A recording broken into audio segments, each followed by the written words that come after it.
కరీంనగర్ జిల్లా హుస్నాబాద్లో సర్ పై బీఆర్ఎస్ అవగాహన సదస్సులో హరీష్ రావు మాట్లాడుతున్నారు. ఇప్పుడు లైవ్ చూద్దాం. మాట్లాడాలన్నా వద్దా? మనం ఈ డ్యూటీ ఎవరు చేయాలి? మనం తప్పు చెప్పాల్సిన అవసరం లేదు, అబద్ధం చెప్పాల్సిన అవసరం లేదు.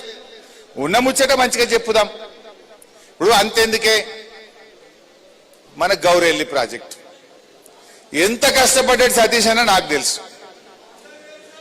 ఆ రోజు గౌరవెల్లి ప్రాజెక్టు కోసం కాంగ్రెస్ పార్టీ చాలా అడ్డంకులు వేసింది.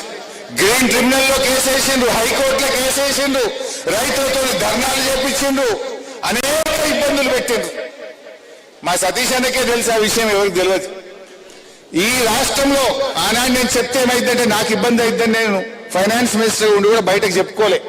ఇవాళ చెప్తున్నా, మొత్తం తెలంగాణ రాష్ట్రంలో గిరిజనుల కోసం అక్కడ ఎవరైతే గౌరవెల్లి రిజర్వాయర్ లో R&R కాలనీలో ముంపుకు గురైతున్నారో తెలంగాణలో ఎవరికి అని ప్యాకేజ్ ఒక స్పెషల్ జీవో తెచ్చి గౌరవెల్లి నిర్వాసితులకు డబ్బులు ఇచ్చిన ఆ రోజు ఎక్కడి తెలంగాణలో యాజ్ ఎ స్పెషల్ ప్యాకేజ్ ఇప్పించిన నేను ఆ రోజు.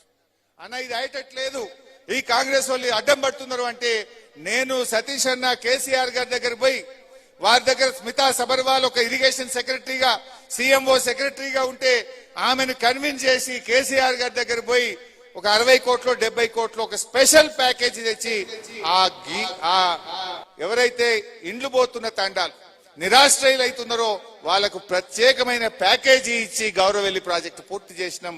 ట్రయల్ రన్ చేసి నీళ్లు కూడా పోయి